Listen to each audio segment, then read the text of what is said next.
We all know this one comes up every year, it seems, unfortunately.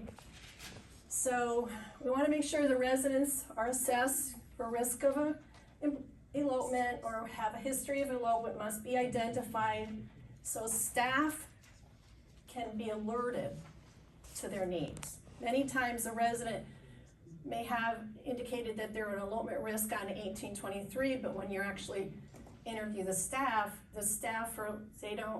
they have no idea. They may have some inkling or an indication, but they really don't know. So you want to make sure they really do know who's at risk. And all residents must be assessed for risk of elopement by the healthcare provider within 30 days of admission.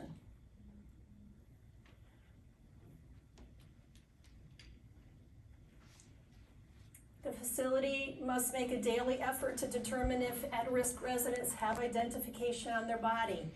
That means their name, the facility name, and telephone number.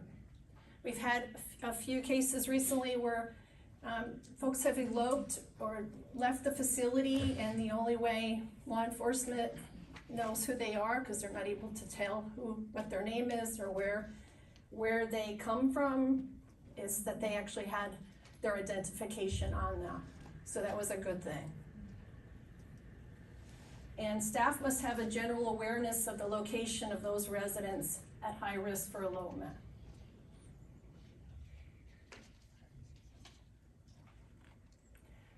Photo identification of the residents must be accessible to facility staff and law enforcement. So again, it goes back to if a resident is identified as a elopement risk, the staff need to know that yes, there's a book or someplace that they can go to identify that person, the actual photo.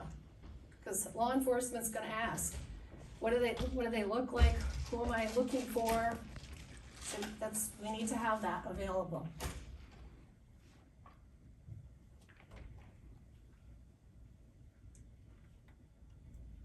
The facility must have written detailed elopement policies and procedures, and the procedures must provide for an immediate search of the facility and grounds.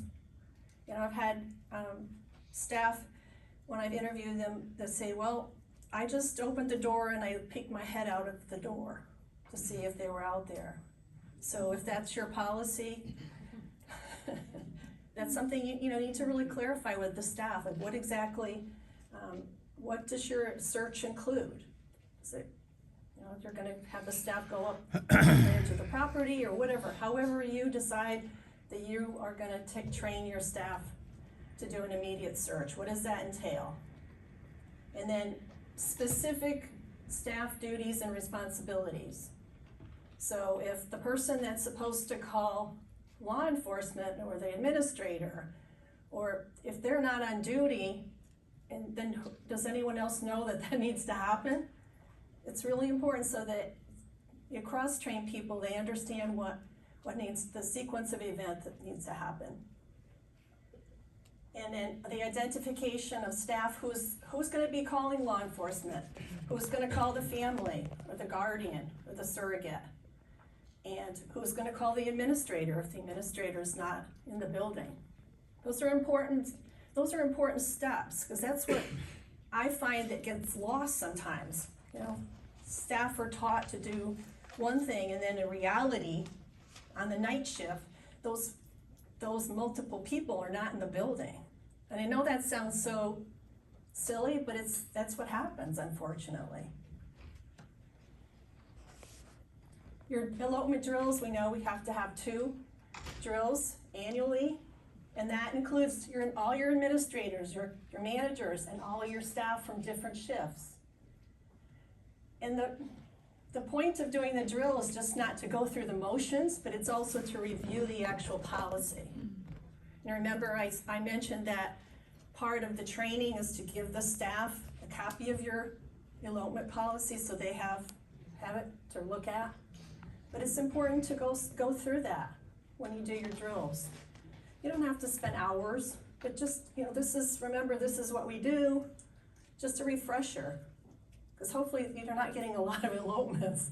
Right. So number